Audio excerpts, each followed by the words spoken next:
ඈ මේකද ගෙදර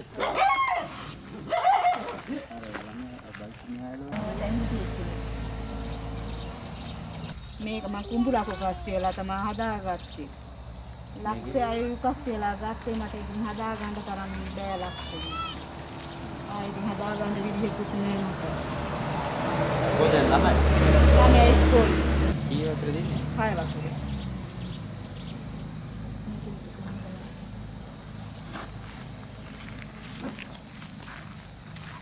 මේක පුතිනද? මේ කලලා තියන්නේ අලි තමයි. ඉතින් ඔයාගේ නමට තියෙන්නේ. ඔව්. ආයියා නමට තිබුණේ මගේ නමට හරවලා දීලා තියෙන්නේ.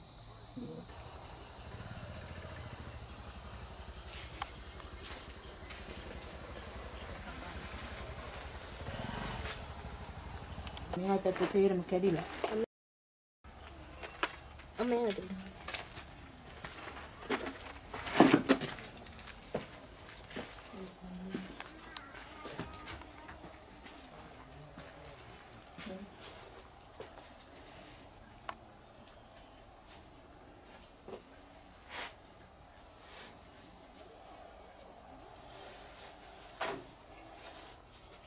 ඔව් සීරම අලි කඩලා තියෙන්නේ.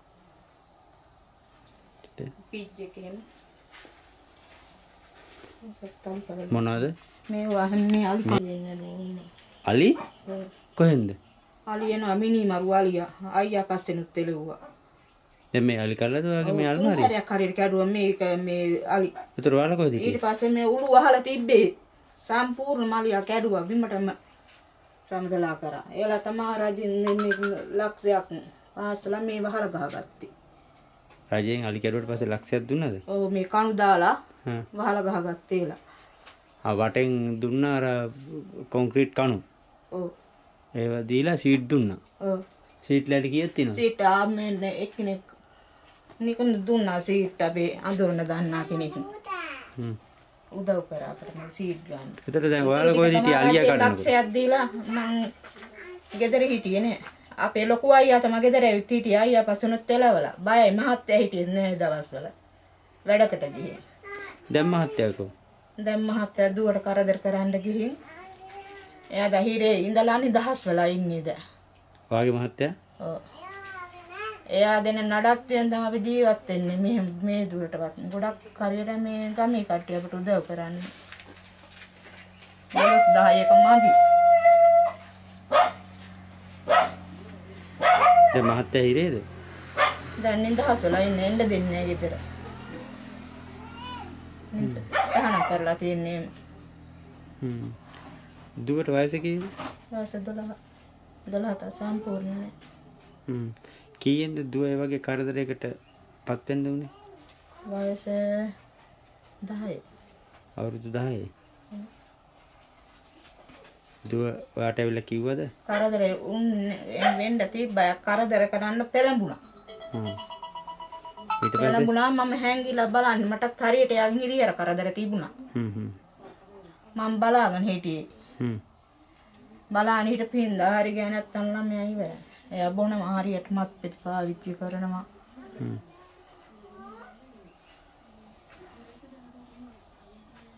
එයාගෙන් තිබුණු කරදර කිසි ගෑණියක් බින්දලා නැහැ මේ තරම් දුක්. මහත්තයට පේන සිද්ධ වෙනා මට මේ ගේ හදා ගන්න උදව් කරොත් මට කියන්න කවුරුත් නැහැ. මේ රජයෙන් දුන්න සල්ලි මේ ගහ ගත්ත මේවද? ඔව්. මේ කණු අපිට උඩින් ගමේ කටින් උදව් ලැබුණා. ඒ හින්දා මේ වහලා ගහගත්තා. ඉස්සෙන් මේකට උළු වහලා තිබුණේ. සම්පූර්ණ මාලියා කුඩි කෙරුවා. වහලක් මොකද තියෙන්නේ උම උළු වහපුවා.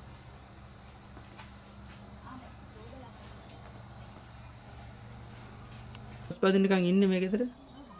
මේ අර බහැප් පරවල හුඹස්. ඉතින් ඒක තමයි අම්මා ගෙදර ඉන්නවනේ. ඇයි මේ හුඹස් බඳින නිකන් ඉන්නේ? මේ ගේ ඇතුලේ දරුවත් එක්ක ජීවත් වෙන අම්මට බැයිද මේව කඩලා දාන්න? කඩනවා ආයෙත් බඳිනවා.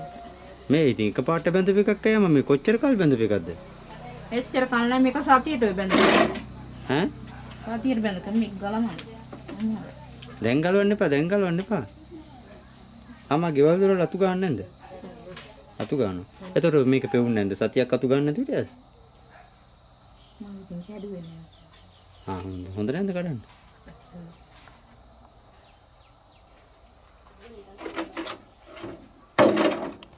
කියන්නකෝ ඔයා නේද අපේ නාලිකාව බලලා අපිට කතා කරේ? ඔව් සර් මම නාලිකාව සර්ගේ බලනවා. බලලා මේ ඇත්තටම මේ මට හිතුණා මේ නන්දට ගොඩක් අපහසුතාවය මෙයා ජීවිතේ ගෙවන්නේ. ඉතින් මේ දරුවටත් සෑහෙන කරදර වුණා. තාත්තත් නෑ. තාත්තගෙන් තමයි ලොකු ප්‍රශ්නයක් වුණේ. ඉතින් මේ මම මෙතන යනකොට එනකොට දැක්කම මෙතන සම්පූර්ණ සර් මේ වහින කාලෙට මේ මිදුල වුණා මඩ වලක් වාගේ. ඉතින් මේ ගෙදර හරියට දොරක් නෑ වහගන්න මෙයාට. ඒ නිසා තමයි මම සර්ට කතා කරේ. සර්ට කතා කරලා පුළුවන් නම් මෙයාට මේ ළමයාත් එක්ක ඉන්න ළමයාගේ අර ආරක්ෂාවක් විදියට හදාගන්න ගේ අදොරක් හදලා දොරක් වහගෙන මේ ආරක්ෂා වෙන්න පුළුවන් විදියට හරි මෙයාට එහෙම උදව්වක් කරන්න පුළුවන් වෙයි කියන බලාපොරොත්තුෙන් තමයි සර්ට මම කතා කරේ. කතා කරලා මේ මෙයාගේ ෆොටෝ ටික මේ ගෙදර විස්තරය දැම්මේ. ඉතින් මේ අර දරුවා දැන් පාසල් යනවා මම හිතන්නේ ළමයාට වුණත් අඩුපාඩු ඇති ගොඩක් ඉස්කෝලේ යන්න. මේ කෑම බීම වුණත් මෙයාලා දුකසේ තමයි ගෙවන්නේ. ගමේ හැරි මෙහෙන් ඉල්ලගෙන එහෙම තමයි මෙයාලා මේ ජීවන රටාව ගෙනියන්නේ. හරියට වැසිකිළියක්වත් නැහැ මේ වත්තේ. මේ දරුවයි මේ නන්දයි දෙන්න යන්නේ මේ කැලේට. මෙයා එහා පැත්තේ තියෙන කැලේට හවස් වෙනකොට අලි ඉන්නවා මේ වත්තට. ඉතින් කියන්නේ මහත්තයා ඉද්දි මෙයාලට වැසිකිළියක්වත් හදලා දීලා නැහැ. නෑ හදලා දීලා නෑ. ඔයා මේ ප්‍රදේශයේ අසල්වාසියෙක් විදිහට මේ සිදුවීම ඇත්තද? ඔව් ඇත්ත. ඇත්ත. ඒක මේ මම හිතන්නේ පොලිසියවත් දන්නවා මේ ප්‍රදේශයේ ළඟම තියෙන පොලිසිය දන්නවා. පන්සලේ හාමුදුරුවෝ දන්නවා. ගම හැමෝම දන්නවා මේ විස්තරේ. මේ දරුවට වෙච්ච තාත්තගෙන් වෙච්ච කරදරේ. ඒතර තාත්තා මම මේ මෙතනින් බලන් හිටියේ. මම තිබ්බේ මෙතන. මං හැංගිලා බලාගෙන ඒ හින්දා හරි ගැනත් තල්ලාම ඉවරයි එදා. එයා අනිසෙන් මත් පාවිච්චි කරනවා. ඒ මනුස්සයා මත් පිට පාවිච්චි කරනවා මේ ගන්න මට හරියට කරදර හිරිහෙර. ඉතින් මෙව්වා සම්පූර්ණ තුවාල කරලා තියෙන එක. දැන් ඒවා ඔක්කොම හිතලා මෙයා යම් මානසික පීඩනයක ඉන්නේ නේද? මානසික පීඩනයක හරි කරදරයි. ළමයාත් එහෙම සර් වැඩි කතා කරන්නේත් නැහැ ළමයා. බය වෙලා ළමයා මානසික බලපාලා තියෙන ළමයා. සාමාන්‍ය මානසික පීඩනයක් තියෙන දරුවෙක් හැසිරෙන විදිය සර් අර තේරෙන දැන් ඒ ළමයා ආවම තේරෙයි. ඒ ළමයාත් වැඩි කතා බතා නැහැ. අර කියන්නේ ක්‍රියාශීලී නැහැ සමාජයත් එක්ක එකමුතුවක් වෙන්න තරම් ඒ ළමයාට මේකක් නැහැ. බෑනේ හිමින් ඉන්නේ මූණ දුන්න දේවල් වලට. ඒ ළමයා ඒ මානසිකත්වයෙන් ඉන්නේ හොඳට හැදුම තියෙන ළමයෙක්. ඉතින් මම සර්ලාට කතා කරේ දැන් තාත්තගෙන් එහෙම දෙයක් වුණා නම් මේ වගේ අනාරක්ෂිතක ගෙදරක ඉන්නකොට පිට මිනිස්සෙක්ගේ ගොදුරක් වෙන්නත් ඒ ළමයා ඉඩ තියෙනවා. ඒ හින්දා තමයි සර්ලාට පුළුවන් නම් ලොකු උදව්වක් මෙයාට මේ ගියක් හදලා. දෙපැත්තෙන් දොරවල් වහගෙන ආරක්ෂා විදියට දරුවව ආරක්ෂා කරගන්න පුළුවන් මට්ටමක් හදලා දෙන්න පුළුවන් නම් සර්ගේ වීඩියෝ channel එක දාලා ඒක සර්ට ලොකු පිනක් ඇති වෙයි. මේ මම සර්ගේ වීඩියෝ channel එක බලනවා සර්. මම නිතරම ඒ channel එක බලනවා සර්. ගොඩක් දරුවන්ට ගොඩක් අසරණ වෙච්ච රෝගීන්ට පවා සර් උදව් කරලා තියෙනවා. ඒක මම දැකලා තියෙනවා. ඉතින් මේ නිතර මේක බලපු හින්දා මම මේ අසල්වැසියෙක් මේ කියන්නේ මේ ගමේ මෙයා ගැන විස්තර මම දන්නවා. මේ ගොඩක් අය සර්ට උදව් කරනවා රට වලට ඉන්න අය පවා උදව් කරන හින්දා මට හිතුණා සර්ට කතා කරොත් මේ සර් එක ගොඩක් අය එකතු වෙලා ඉන්න නිසා පුළුවන් වෙයි මෙයාට දෙන්න කියලා මට හිතුණා. ඒ හින්දා තමයි මම සර්ට කතා කරේ අසල්වැසියෙක් විදියට මෙයාට මෙයා පත් වෙලා මෙයාට වැඩිය සර් මට මේලාගේ දරුවා ගැන තමයි දුක. ඒ දරුවාට කිසි දෙයක් තේරුමක් නැහැ. මේ පුළුවන් නම් සර් එක්ක ඉන්න හැමෝටම කතා කරලා මේ දානපතිය ඉන්නවා නම් එහෙම කරන්න පුළුවන් අය බලලා එයාලගෙන් උදව්වක් අරගෙන මෙයාට සහනයක් ලබා දෙන්න පුළුවන් නම් සර්ට ඒක ලොකු පිනක්. මම සර්ගේ වීඩියෝ හොඳට බලනවා. ඒවෙන් ගොඩක් අයට සහන ලැබිලා තියෙනවා මම දැක්කා. මේ ලෙඩුන්ට පවා සහන ලැබිලා තියෙනවා. දරුවෝ අසරණ වෙච්ච දරුවන්ට එහෙම හැමෝගෙම මම වීඩියෝ බැලුවා සර්. සර්ගේ වීඩියෝ මම නිතරම බලනවා. ඒ හින්දා තමයි සර්ගෙන් පිහිටක් ලැබෙයි මෙයාට කියලා තමයි මම සර්ට කතා කරේ එදා. විශ්වාසයක්. මම හිතන්නේ මගේ නාලිකාව එක මගේ නෙවෙයි. මම හැමදාම මගේ කිව්වට මම මේ නාලිකාව මෙහෙවනවා තමයි. හැබැයි මම කැමති නෑ මේක මගේ නාලිකාව කියලා කියන්න. සමහර අවස්ථාවල මට කියවෙනවා මේක මගේ නාලිකාව කියලා. මගේ නෙවෙයි මේක අපේ නාලිකාවක්. මේ නාලිකාව හරහා අපි විවිධ පින් ඇති කටයුතු සිද්ධ කරලා තියෙනවා. ඉතින් මේ අද ඉන්නේ අපේ නාලිකාව බලන පරිශීලකයෙක්ගේ එවපු වීඩියෝ ෆොටෝ ඒ වගේම පවුලක් පිළිබඳව ලබා දුන්නු තොරතුරු සොයා බලන්න තමයි මේ ආවේ. මම හිතන්නේ ලොකු ගමනක් ආවා. මේ තමයි කපුගොල්ලෑව. කපුගොල්ලාව තියෙන්නේ අපේ ප්‍රදේශයේ සිට කිලෝමීටර් 100කටත් එහා යන්න ඕන. ඉතින් කපුගොල්ලෑව පිහිටලා තියෙන්නේ හොරව් පතාන කියන ප්‍රදේශයේ. බොහොම දුෂ්කරසේ බොහොම අසරණ වෙච්ච පවුලක් පිළිබඳව තමයි අපේ නාලිකාව බලන අපේ ආදරණීය සොහොයුරියක් අපිට කතා කරේ.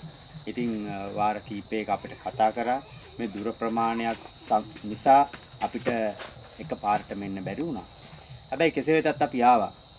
ඒ ආවේ මේ කතාවේ ඇතුලේ තියෙන්නේ ටිකක් අමුතු දෙයක්. ඒ අමුතු දේ නිසා මේ පවුල මේ අම්මා සහ මේ දියණිය යම් කරදරයකට මුහුණ දීලා තියෙනවා.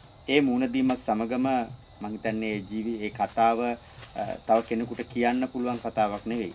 ඒ නිසා මම නැවත ඒ කතාව කියන්න උත්සාහ කරන්නේ ඒව අම්මලාගේ කටින් අපිට කියවුණා. ඉතින් එතෙන් පැටන් මේ පවුල ගොඩක් කරදර වලට මුහුණ දීලා තියෙනවා. දැන් ඇත්තටම අද දරුවා පාසල් යන්නේ ගමේ කවුරු හරි මොනවා හරි දෙයක් ගෙනත් දුන්නොත් ඒකෙන් ජීවත් වෙලා තමයි ඒකෙන් කෑම ටිකක් හොයාගෙන තමයි පාසල් යන්නේ. මේ ගෙදරේ නිවස කිසිම ආරක්ෂිතතාවයක් නැහැ. අම්මට අපිට මේ පිළිබඳව පැහැදිලි කිරීමේ මානසික මට්ටමකුත් නැහැ. මොකද මේ දරුවට වෙච්ච කරදරෙත් එක්ක මේ අම්මා දරුවා බොහොම අමානුෂිකව වැටිලා ඉන්නේ. එහෙම වැටුනේ නැත්නම් පුදුමයි. ඒක අපි තේරුම් ගන්නවා. අපි දන්නවා ඒක. මං හිතන්නේ අම්මට ගෙයක් දොරක් අතුගා ගන්නවත් හරියට 100ක් නැහැ. කතා කරාට අම්මට ඕනේ කොහොම හරි දොරක් හරියට වහගෙන ජනේලයක් හරියට වහගෙන මේ දරුවා ආරක්ෂිතව තියාගන්න තැනක් තමයි අම්මා ඉල්ලන්නේ. අම්මට නොකා නොබී හරි ඉන්න පුළුවන් අම්මා කියන විදිහට. ඇත්තටම කන්න බොන්න නැහැ. හැබැයි අම්මට ඊටත් වඩා අම්මගේ ඉල්ලීම තියෙන්නේ නිවසක් ඕනේ කියන එක. ඒ තමයි මේ දරුවගේ රැකවරණය හොයන්නේ. මේ දැරිවියගේ රැකවරණය හොයන්නේ. ඉතින් ඉන්න වැසිකිළිය යන්න වැසිකිළියක් නැහැ.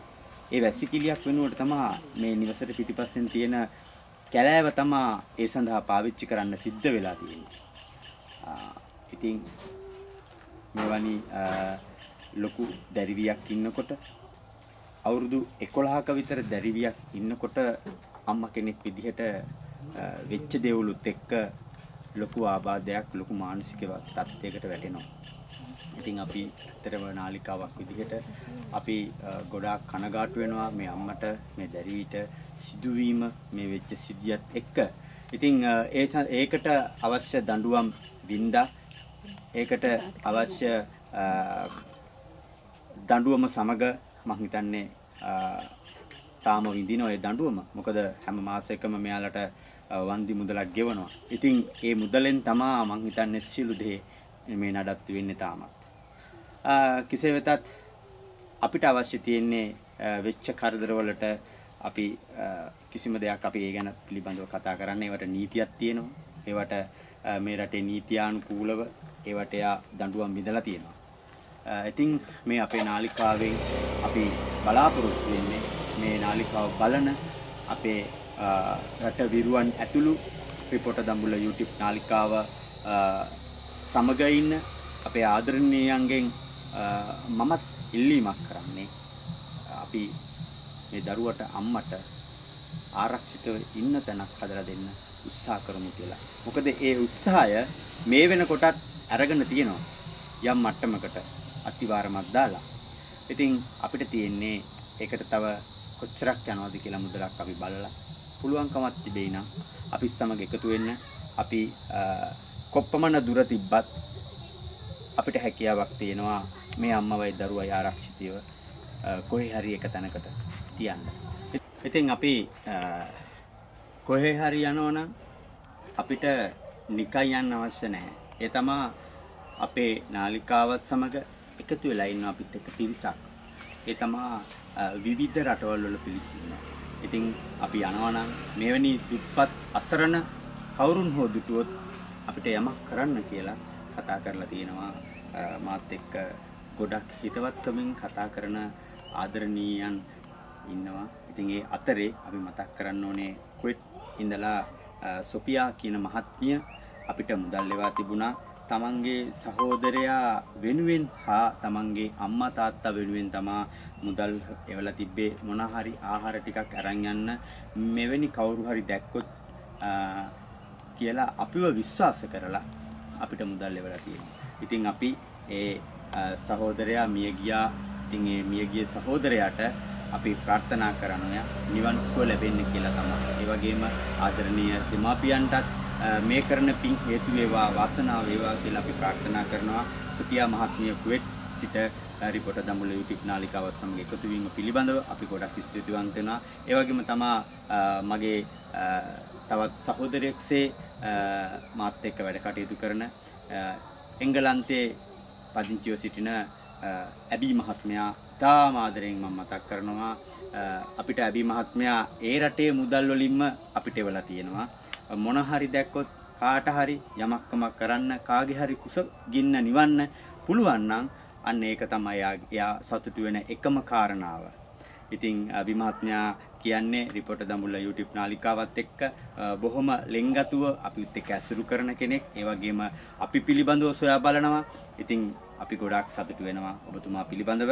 ඔබතුමාගේ ඒ හදවත ඔබතුමා අපිත් එක්ක කතා කරන ඒ යම් දේවල් ඇත්තටම අපිට ගොඩක් වටිනවා. අපේම කෙනෙක් විදිහට රිපෝටර් දඹුල්ල YouTube නාලිකාවත් එක්ක එකතු වෙලා මේ කරන පින්කම් වෙනුවෙන් ඔබතුමාටත් අපි අනේක වාරයක් ස්තුතිවන්ත වෙනවා. බොහොම ස්තුතියි. අපි වරෝපතාන ප්‍රදේශයෙන් අපි අද මේ මොහොතේ සමුගන්නවා.